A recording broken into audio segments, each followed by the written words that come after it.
All right. Good morning, everyone. This is the All About Nothing podcast kind of daily show. I am Barrett Gruber, host of the All About Nothing podcast with Zach King, and you can find me on social media at Barrett Gruber. This is Bill Kimmler, host of Black, White, and Blue in the South with Dr. Jamil Brooks. You can follow him at politicalbillsc. Welcome, Mr. Bill. How are you? Good morning. I am tuning in, or I'm dialing in live from Winchester, Virginia at a Marriott. What is there anything significant about Winchester, Virginia that people should know? Did you do any research? It's where I am. Just where you okay. This is just the halfway point between Greenwood, South Carolina, and Albany, New York. Okay. And that is where my destination is taking me today. And just to give everyone, so Bill is remote this morning because I am on the lam. I am running from the law. He is on the way to the great state of New York, where he will be partaking in his oldest daughter's nuptials. I am giving my daughter away in marriage. Congratulations. Thanks. And congratulations to Amanda, of course, and her future. And I am broke. Cheers. I'm broke. So what he's asking is, please sign up for memberships for the All About Nothing podcast so that you don't have, so he doesn't have to. We need you to buy some merch. Take a look at this hot merch right here. Black, white, and blue in the South hat. I did get a notification that one was sold. I got it. Yeah. I got it, or apparently I got it like on Tuesday this week. Yeah. And that was a whole $2 that went towards the big media group. So in revenue. I see the upgrade in equipment. The new studio looks nice. I did move some stuff around. Yeah, it was maybe our hit or miss show will hit a little bit more now that you got those extra $2. That'd be great. So you can check out members.theallaboutnothing.com. That'd be fantastic. We are in the running for the Best of Columbia. The voting started yesterday, which we've gotten a fair amount of pretty good engagement. I have not. So Ami pointed it out. Are they publishing results live as the votes come in, or no? Okay. Ami did point out, though, that every single podcast that is listed as a nominee for the Best of Columbia, I have either been on or they have been on All About Nothing, which is interesting that the podcast verse in Columbia, South Carolina is that very small, inbred, very inbred, that I can have that much of an impact on all of them. Yeah. So but what does this get you? I mean, so let's say you win and you've won before. Yes. And so there's a big money prize at the end, lots of fame, lots of free advertising. What's the benefit to you that you're working so hard to earn this achievement? So there isn't. You get your name. Okay. There is no. You don't go on to like state finals. You don't go on to national finals. That's not. Yeah. No. Nothing. The only thing that you get is notoriety. You get bragging rights to be able to say that you were voted as the best local podcast in Columbia. Don't you have to pay as well to receive your reward? So you can get a free piece of paper in the mail it's cardstock. It's nice. I mean, it's, I put it up inside of a poster in my room. But you get also invited. You get 2 tickets to what is the Best of Columbia party, which sounds like it'd be an exclusive event, right? Yeah, no. They sell tickets to that to the general public for people to come to as well. But then you also get the privilege of being emailed and phone called asking if you'd like to advertise with the Free Times Post and Courier, a free newspaper that you get that you can go pick up every week. So that was one of the reasons that last year Zach and I both kind of agreed that it really wasn't something that we were going to try for. We didn't do a whole lot of pushing. We just kind of said, hey, we're nominated. Yeah, we ask that you potentially go out there and vote for us. But in the end, it's really not that big a deal to us. But we did until you lost to a pair of chiropractors. That is correct. Right? As soon as we lost to the chiropractors, I was like, son of a bitch. Then it hurt. Because because and they're nice guys. They are genuinely. They were very friendly and courteous and kind when I was there on their show. I did ask if they'd want to come on my show, but I got no return on investment on that. But it's not for everybody, but regardless, they are genuinely. I think they are nice guys. I listen to their show and sometimes question, some of the questions that they ask. My friend Preach Jacobs has been on their show at least once. We've had some other people that have gone on their show that have been on our show, and the experience between the two is different. I'll just say, not to accuse anyone of anything, but some people that left their studio felt a little uncomfortable, and not because of the adjustment.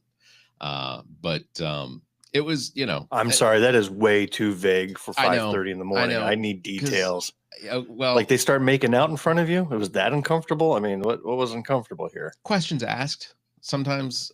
Preach Jacobs is a DJ, and so some of the questions that, while they were potentially appropriate for asking a DJ these questions, some of them kind of went into a direction that was more of a stereotypical sort of thing that you would imagine about an artist or So, and you can listen to the episodes; they're all out there available. I'm not going to say the podcast because I'd rather you go out there and vote for us and forget that those two either exist at all. I think I need to get on that show because I have a special skill honed from many decades of experience making hosts feel uncomfortable. Yeah, I was going to tell you also Tuesday when you asked me about my trauma. There was something that happened over the weekend that I caught that. Yeah. I caught that, and I should have dove further into it because there was something else that apparently happened in your world that you thought I knew about. You know what? If it's me disclosing, it's not really a HIPAA thing, right? So that's what. If it happened to you, sure, yeah. I'm not to talk about all your boils, talk about all your you're getting injuries. close. Go right ahead. You're getting close. Yeah. I will just say this: hemorrhoid is uncomfortable, and should absolutely be treated the appropriate way. I regret asking. Yeah, you should. And anyone having breakfast right about now probably also. No, it was. We have officially run out of topics. We are out of ideas, and we are now talking about Barrett's hemorrhoids. There we go. It's only the second time in my life that I've had one. But yeah. So anyway, hey, look. Hey, it comes from excessive straining. That's what I hear. It's all self-inflicted. I have been doing a little bit more lifting lately, and I think that's probably what did it. I do want to talk about you posted last night's and I'll read it because okay. Do it in my voice. I want to hear what I sound like impersonated. Sure. Hold on a second. Let me I don't have anything to gargle. So you said so Trump's signature policy action, the beautiful tariffs that he enacted on Liberation Day. I should have done air quotes, but this is audio, which crashed the stock market, disrupted trade around the globe, and were rescinded for the most part just days later, have just been found to be illegal by the U.S. Court of International Trade. All that pain for absolutely no gain. I want to ask. Yeah, we are now celebrating Liberation Day from Liberation Day for a completely different reason. We've been liberated from Liberation Day. Right. What does what is it that the U.S. Court of International Trade impact have on the president? Like do you know what their power is to be able to influence the tariff situation? I'm sure like any other court, it'll probably get appealed, taken to the Supreme Court for a ruling. But basically, this court found that he overstepped his authority. So apparently you can't go imposing tariffs on every nation in the world without an act of Congress to do so. Right. Okay. And the act that the Trump administration invoked in order to do so was not appropriate for tariffs. It never had been used for tariffs before, and the court found, can't be used for tariffs.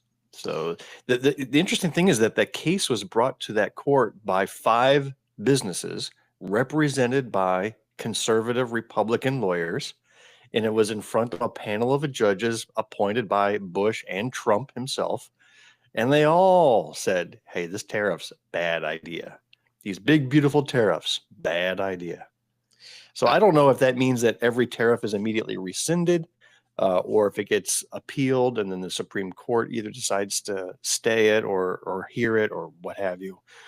So more information to come out. This is just a late breaking judgment that came out last night.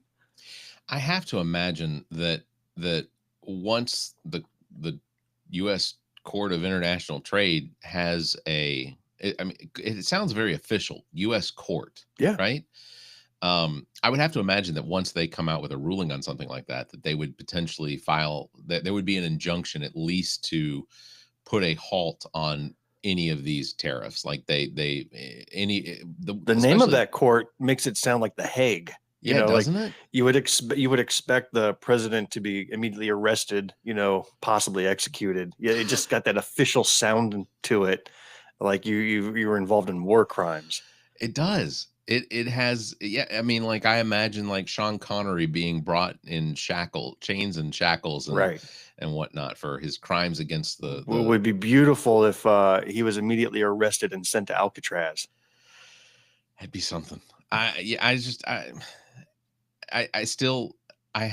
have individuals that I know that still have a lot of, and look, they're very confused about what it is that the intent of tariffs are. And I certainly recognize the necessity of tariffs in situations where there is something being manufactured in the United States. The United States has a higher price for a living cost than other parts of the world, but those products being produced in other parts of the world and then flooding our market can have a dramatic negative effect on a company here in the United States that would be producing that same thing and trying to make sales of that product, but they can't sell it as cheaply. So having tariffs in place allow for our government to sort of float the scales, set the scales so that this product being created in the United States could be we the consumer would have to pay as much for that imported product as we would if it were produced domestically. So yeah, evens the scales at the expense of the regular person like you and I who loves to shop on Temu. Now our Temu products are a little higher than before. Yeah. I mean, you can do it one of two ways. You can either have tariffs or subsidies. And with as financially conscious minded as the GOP tends to make themselves think, or at least Trump thinks he is, then obviously tariffs would be the way to go in order to try and protect that American-made product.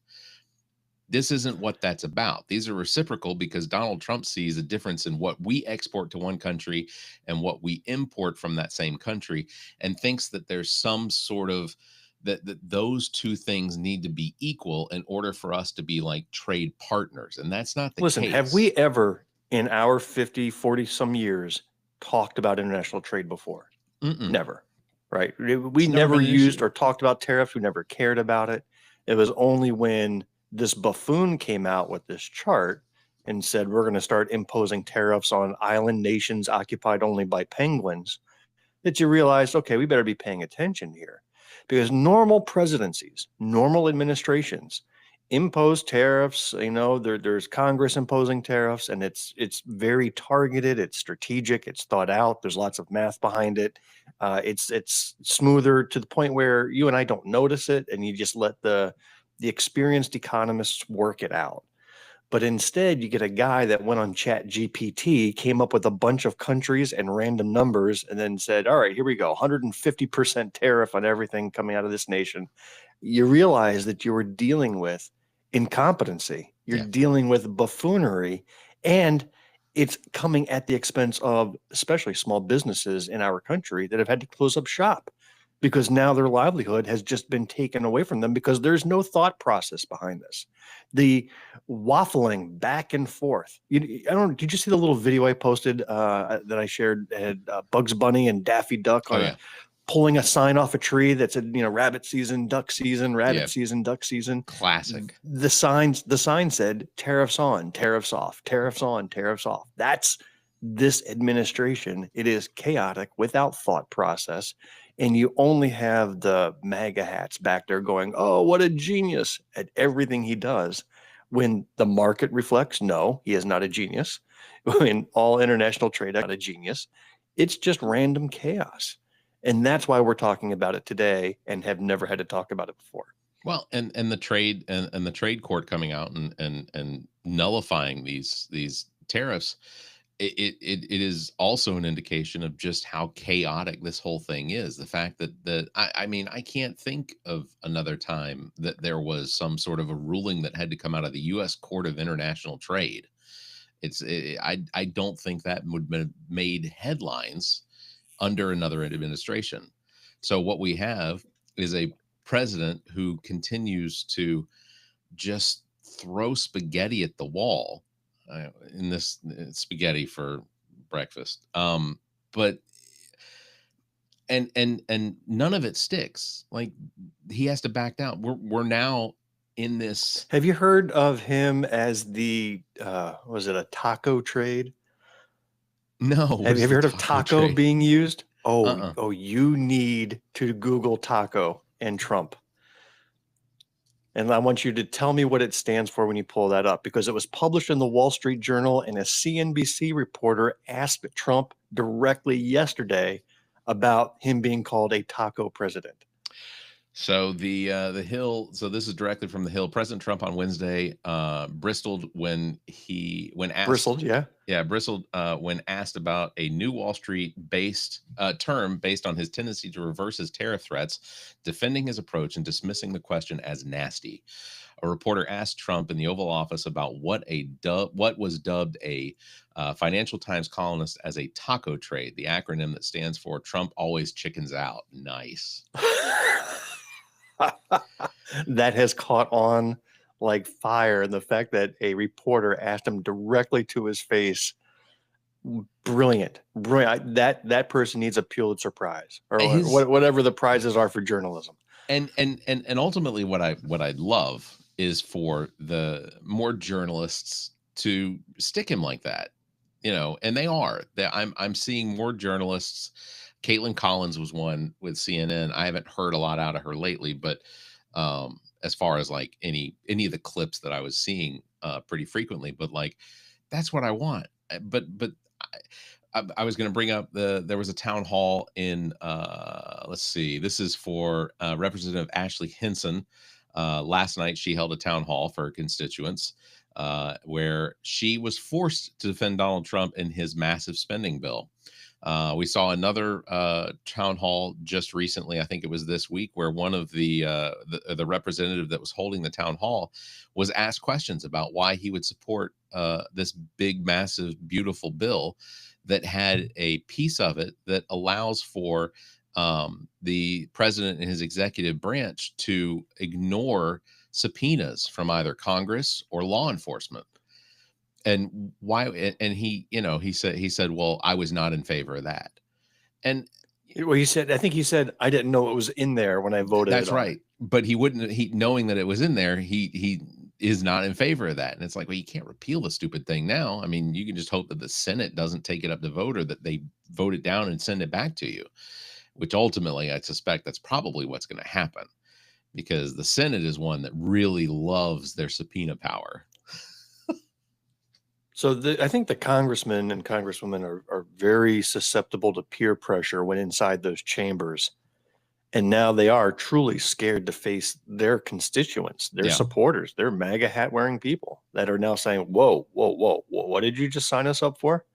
And there's going to be repercussions. I actually want to fast forward to November 2026, because I can't wait to see this. If there's any Republicans left in the U.S. Congress, I'll be surprised. It's going to be a wipeout of biblical proportions. One of the, and this is a slight hard pivot. One of the categories in the Best of Columbia this year is, and they do it every year. Did you get whiplash? one of the categories is TV hog or something like that, or like requires the most attention in the local media category. I'm going to pull it up real quick because this is pretty funny, and there's an individual that's been listed in this category this year that I had not seen or even considered, because I guess I don't think about that part. But the category is biggest media hog, and Dick Harpootlian, who is a semi-Democrat here in Columbia, but mostly a lawyer. Henry McMaster's listed in there. One of the guests that has previously been on the All About Nothing podcast, famously Garnet, Zach Boyd, has also been listed. But the one that I voted for was Nancy Mace. Nancy Mace got a Oh yeah. nomination as biggest media hog. If she doesn't win 100% of that vote, I would be surprised. I wish that they would release like the actual numbers of how many votes people got. But yeah, I'm really hoping that Nancy Pace pulls in a victory and shows up for the party as the biggest. So Nancy, her platform is and anti-trans, right? She's posing in front of bathrooms. She's using slurs about transgender individuals. That's her entire campaign. And I've seen this ABC TV special before, because this is the part that happens just before one of her children come out as trans, right? Yeah. I mean, this is just how this script is written. And I'm waiting to see how this comes all crashing down. This is not going to end well for Nancy Mace. It really isn't. I mean, there's just no way it ends well. And she is going to retaliate, because that's what she does. And I think even that in retaliation, it is going to have a dramatic effect on what it is that she does for the rest of her future. We have a governor's race that is likely going to have Alan Wilson, who is the current attorney general here in Columbia or South Carolina. And I have heard rumors that Nancy Mace is considering running for that because she sees the writing on the wall in her district. I think it's more than a rumor. She's actively campaigning. So she is online attacking this potential opponent in Alan Wilson every day, calling him a pedophile protector. I mean, she's just like coming out. There's nothing more violent than watching Republicans attack Republicans. Yeah. I mean, there's just nothing more vicious. And Nancy Mace is pulling out all the vicious stops. I truly hope she gets rejected in the primary in June of next year and then disappears into obscurity. I truly hope that's the case. Now, I'm guessing if she runs for governor and she does not win the primary and get the nomination, she's still eligible to run for U.S. Congress again and keep that seat. Is she? So you can. So in South Carolina, you can run for two. You can run for two different. I guess that's true. I've seen that before. I've seen somebody running for county council and board of education. So I think you're right. I think you can. I mean, you have to file. Well, here's the thing: you have to file in March, regardless. So you have to file for both the Congress position and as well as governor. But it's an interesting question that I don't know the answer to. If you could file and run for both. Yeah, I'll you know what? I have friends over the election commission. I'll see if I can't get an answer out of that. All right, you pull some strings. You can. Pull some strings. Some of the drama that's been going on here in Columbia has been around this the Columbia City Council deferring their decision on whether to overturn the conversion therapy ban. Have you been following any of that? I absolutely have. So it was a very progressive rule that the city council enacted. I don't even remember when, if it was this year or last year, but they decided to be one of the cities throughout the country, and many cities have done it, when the state's failing to do it, ban this practice of conversion therapy, which is absolutely brutal. There's a movie I watched which basically told the story of a teenager who was forced by her very religious conservative parents to go to this camp to cure her of her gayness, and just the traumatic abuse that she suffered. And this is all based on firsthand experience. Terrible, terrible practice. And so Columbia outlawed that practice, saying we're not going to allow it. And then that seemed to be fine for the most part until some of the state legislators hear about it, the radical Freedom Caucus-y type of people, and said, all right, if you don't change that ruling, we're going to take away your city's funding from the state. Then they actually put a budget proviso in. And so now the council has been having to have emergency meetings to debate rescinding that rule because of this financial threat. And 2 times now, they've deferred the vote. They've had lots of debate. They've had lots of open testimony. And overwhelmingly, the people want to keep this in place. There is no reason why this should be allowed. And it should all, cities should be allowed to independently provide those type of ruling. The state doesn't want any federal interference. So why can't they extend that same courtesy down to cities to be free from state interference? That is how the hierarchy of power is supposed to work. Is at the very top, you have your closest local government, and then it goes to the county, and then from the county to the state, and then from the state to the federal government. Like, that's how the power should flow. If you live in the city limits of a city or a town, your city or town has the right to create and invoke laws that that are specific to the citizens that live within those limits in the city, county, state, and then federal. That's how the power was designed. And the fact that in order to basically blackmail the city of Columbia into forcing them to get rid of this conversion therapy, which by the way, conversion therapy is probably the kindest name that they could give to it, because I have had friends that have described what their parents put them through to convert them, either through just religious mental torture. In some cases, there was the use of physical, I call it torture. I had a friend who literally described what she went through as being electrodes put on the side of her head and forcing her to repeat statements back to them that she was reading off of cards that were they were designed that if she was repeating them over and over with electrotherapy, that it would convert her from being gay. And it didn't. But she has physical scars on the side of her head that will potentially never go away. This was 25, 30 years ago, but it happened here in Lexington, and it was church sponsored. It's just disturbing. But yeah, so the city council voted 7-0 to hold off on any decision Tuesday afternoon during their regularly scheduled meeting. I imagine that'll probably be coming back up in their next meeting, which, I hope that the city council just votes to say, you know what, screw it. I mean, the city, and then take the state to court over that budget proviso. Right. It's we need to change some of these state lawmakers. We have to change it. It's the only way we're going to get out of this muck that we're in. It's the things that are the things that are being legislated. We could always move to Texas, where they're about to sign in the 10 Commandments law into the school classrooms. That's about to hit the governor's desk today. Because that'll fix all their problems. That'll solve everything. I mean, I went to Catholic school, so there were 10 Commandments in all of our classrooms.